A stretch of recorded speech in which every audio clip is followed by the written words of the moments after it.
नमस्कार दोस्तों, मैं शैलेंद्र चमोली हूं और आपके समय के लिए धन्यवाद। स्वयं को कैसे जाने भाग 9 में आपका मेरे चैनल ईश्वरीय राह में हार्दिक स्वागत है। प्रश्न उपनिषद में दूसरा प्रश्न है जो ऋषि भारद्वाज के पुत्र भार्गव ने पिपलाद से पूछा कि हे भगवान, किन किन देवताओं के प्रभाव से यह प्राणी जीव शरीर में बना रहता है और इनमें से कौन सबसे प्रधान है। तो महर्षि पिपलाद का उत्तर है कि महर्षि पिपलाद ने उत्तर दिया कि यह शरीर प्राण, अपान, व्यान, उदान और समान 5 प्रकार के वायु तथा अन्य देवता जैसे इंद्रादि देवताओं के प्रभाव से संचालित होता है। और इसके बाद देवताओं में यह विवाद हुआ कि हमें सबसे श्रेष्ठ कौन है। तो तब प्राण यानी जीवन शक्ति ने कहा, जिस प्रकार पृथ्वी पर स्थित तिनकों को यदि कोई महान हवा खींच ले तो जो सभी उड़ जाते हैं, उसी प्रकार यदि मैं शरीर से बाहर जाऊं तो अन्य सभी देवता भी बाहर चले जाते हैं। इसके परिणाम स्वरूप जब प्राण ने शरीर से बाहर निकलने की चेष्टा की तो तभी सभी इंद्रियां माने श्रवण, दृष्टि, मन और वाणी आदि ये सभी चलने लगी। और इससे यह सिद्ध होता है कि प्राण ही सभी देवताओं में श्रेष्ठ है। और आध्यात्मिक दृष्टिकोण से देखें तो यह प्रश्न केवल शरीर के भौतिक संचालन से संबंधित नहीं, बल्कि मनुष्य के अस्तित्व और चेतना के मूल आधार को समझने की एक गहरी जिज्ञासा को दर्शाता है। यह प्रश्न यह भी संकेत करता है कि हमारे जीवन का वास्तविक स्रोत क्या है और कौन कौन सी शक्तियां हमें चेतन और सक्रिय बनाए रखती हैं। तो इसी के उत्तर में महर्षि पिपलाद बताते हैं कि यह 5 प्राणों यानी प्राण, अपान, व्यान, समान, उदान और सभी विभिन्न इंद्रियों द्वारा नियंत्रित होता है। लेकिन जब यह विवाद उठता है कि इनमें से सबसे श्रेष्ठ कौन है, तब प्राण स्वयं को सबसे श्रेष्ठ सिद्ध करते हैं। तो प्राण की आध्यात्मिक व्याख्या, प्राण का मतलब है जीवन शक्ति और आत्मा माने ब्रह्म का संबंध। यह प्राण केवल सांस लेने वाली वायु नहीं है, बल्कि यह ब्रह्म यानी परमात्मा से जुड़ी हुई चेतना की शक्ति का प्रतीक है। जिस प्रकार सूर्य के बिना संसार में प्रकाश नहीं होता, ठीक उसी प्रकार में आत्मा के बिना शरीर का में कोई शक्ति नहीं होती। इसलिए प्राण का महत्व आत्मा के प्रकाश के कारण है। और यह हमें यह समझाता है, हमें यह समझने की ओर प्रेरित करता है कि हमारा असली स्वरूप यही शरीर नहीं बल्कि आत्मा है। इंद्रियों का महत्व और उनका आत्मा पर निर्भर रहना। आंख, कान, मन, वाणी आदि सभी इंद्रियों द्वारा शरीर को संचालित करने के लिए आवश्यक है, लेकिन वे स्वयं में स्वतंत्र नहीं है। जब प्राण यानी जीवन शक्ति निकल जाती है तो ये सभी इंद्रियां निष्क्रिय हो जाती हैं।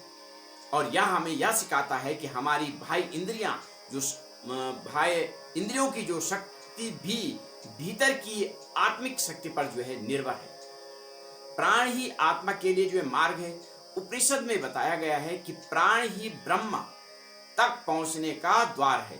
जब मनुष्य अपनी प्राण शक्ति यानी ऊर्जा को नियंत्रित एवं आंतरिक साधना यानी ध्यान और योग के माध्यम से उच्च चेतना तक पहुंचता है, तब वह आत्मा और परमात्मा के वास्तविक स्वरूप को जान सकता है। योग में प्राणायाम का महत्व इसी कारण से बताया गया है कि प्राण को साधना में चेतना का स्तर ऊपर उठता है और आत्म साक्षात्कार की ओर बढ़ाया जा सकता है। अहंकार का विनाश और आत्मा की प्रधानता। जब इंद्रियां और अन्य शक्तियों ने अपने अपने श्रेष्ठ होने का दावा किया, तब प्राण ने उदाहरण दिया कि यदि मैं चला जाऊं तो तुम सभी भी चले जाओगे। तो यह एक महत्वपूर्ण आध्यात्मिक संदेश है कि शरीर, मन और इंद्रियां तब तक ही कार्यशील हैं जब तक आत्मा रूपी ऊर्जा उसमें विद्यमान है। मनुष्य अक्सर अपने भौतिक अस्तित्व को ही सब कुछ जो है मान लेता है, लेकिन यह शारीरिक सत्ता तभी तक है जब तक जो है आत्मा यानी प्राण इसमें मौजूद है। आत्मिक दृष्टि से इसका जो है इसको हम समझें, जो अपने प्राण को पहचानता है वह ब्रह्म को पहचानने की ओर बढ़ता है। जो केवल शरीर और इंद्रियों में ही जो है अपना मानता है वह मोह में उलझा रहता है। इसलिए प्रश्नोपनिषद का द्वितीय प्रश्न हमें यह सिखाता है कि प्राण और आत्मा की समझ ये जीवन का वास्तविक उद्देश्य है और इसी से जो है आध्यात्मिक उन्नति जो है संभव है। अब उपनिषद के जो द्वितीय प्रश्न का है कि इसका वैज्ञानिक दृष्टिकोण से हम विश्लेषण करेंगे कि वैज्ञानिक रूप से जो है इसे हम कैसे समझें। प्रश्न ऋषि भृगु ने पूछा था, मनुष्य के शरीर को जीवित और सक्रिय करने वाले कौन से देवता यानी शक्तियां और उनमें सबसे प्रधान कौन है। तो वैज्ञानिक दृष्टिकोण से इसको हम समझे 5 प्राण और शारीरिक प्रणाली यानी फिजियोलॉजिकल जो है सिस्टम।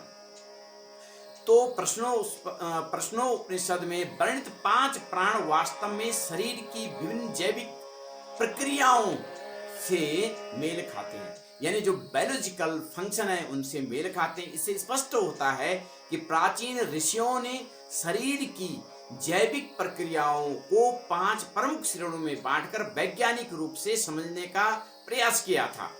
और जीवन ऊर्जा यानी whittle force and bio electricity.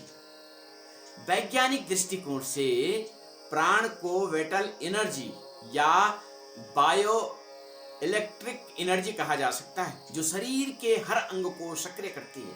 Neurons और विद्युत संकेत यानी इलेक्ट्रिकल सिग्नल्स।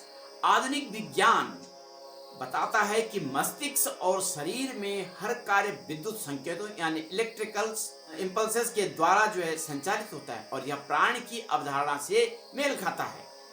में ऊर्जा का प्राथमिक स्रोत जो है एटीपी होता है, जो शरीर की सभी जैविक क्रियाओं को शक्ति प्रदान करता है। इसका अर्थ यह हुआ कि प्राण केवल सांस लेने की क्रिया नहीं बल्कि शरीर की ऊर्जा प्रणाली से संबंधित व्यापक सिद्धांत है। इंद्रियों की भूमिका और मस्तिष्क का जो है नियंत्रण। तो उपनिषद बताता है कि जब प्राण शरीर छोड़ता है तो सभी इंद्रियां भी निष्क्रिय हो जाती हैं। और आधुनिक विज्ञान भी यही कहता है कि मस्तिष्क में ऑक्सीजन और ऊर्जा की आपूर्ति बंद होते ही सारी शक्तियां निष्क्रिय और बंद हो जाती हैं और मनुष्य इसी को जो है मस्तिष्क मृत्यु यानी ब्रेन डेथ। जब मस्तिष्क कार्य करना बंद कर देता है तो इंद्रियां भी निष्क्रिय हो जाती हैं। इससे यह सिद्ध होता है कि प्राण की अनुपस्थिति में केवल एक निष्क्रिय अवशेष रह जाता है। प्राण की प्रधानता और ऑक्सीजन का महत्व यह है कि जब प्राण व अन्य देवता यानी इंद्रादियों ने से कहता है कि यदि मैं चला जाऊं तो तुम सब भी चले जाओगे। तो इसका वैज्ञानिक दृष्टिकोण से अगर अर्थ यह है कि यदि शरीर में ऊर्जा और ऑक्सीजन नहीं मिले तो सभी जैविक तंत्र जो है नष्ट हो जाता है। तो ऑक्सीजन और जीवन। शरीर में कोशिकाएं तभी तक जीवित रहती हैं जब तक उन्हें जो है ऑक्सीजन मिलती है और ऑक्सीजन न मिलने पर जो है मस्तिष्क जो है 2-3 मिनट के अंदर जो है काम करना बंद कर देता है। हृदय और श्वसन प्रणाली का जो संबंध है, हृदय और फेफड़ों के रुकते ही जो है शरीर की सभी क्रियाएं जो है समाप्त हो जाती हैं। तो ये सब यह दर्शाता है कि प्राण का वैज्ञानिक जो समकक्ष है वो है ऑक्सीजन और ऊर्जा और शरीर की संपूर्ण जैविक प्रणाली से जुड़ा हुआ है। और अगर हम इसको जो है संक्षिप्त भाषा में इसको हम एक्सप्लेन करें कि उपनिषदों में वर्णित 5 प्राण वास्तव में शरीर की जैविक और तंत्रिका प्रक्रियाओं के समान हैं। प्राण केवल सांस नहीं बल्कि शरीर की ऊर्जा प्रणाली का एक प्रतीक है, जिसे आधुनिक विज्ञान में मेटाबॉलिज्म, बायोइलेक्ट्रिसिटी और ऑक्सीजन आपूर्ति के रूप में समझा जा सकता है। इंद्रियां और मस्तिष्क को ऊर्जा और ऑक्सीजन मिलती रहती है। प्राण का वैज्ञानिक व्याख्या जो है मस्तिष्क तंत्रिका तंत्र, रक्त परिसंचरण और श्वसन प्रणाली से। और अंत में मैं ये कहूंगा कि प्राचीन ऋषियों ने गहन अध्ययन और अनुभव के माध्यम से यह ज्ञान प्राप्त किया और वह आधुनिक वैज्ञानिक तथ्यों से मेल खाता है। और प्रश्नों उपनिषद का द्वितीय प्रश्न यह सिद्ध करता है कि हमारा अस्तित्व पूर्णतः ऊर्जा, ऑक्सीजन और जैविक प्रक्रियाओं पर निर्भर है और इन्हें संतुलित रखना ही जीवन की कुंजी है। और यदि आपको ये वीडियो पसंद आई है तो इसे लाइक, शेयर और सब्सक्राइब कीजिए। Thank you.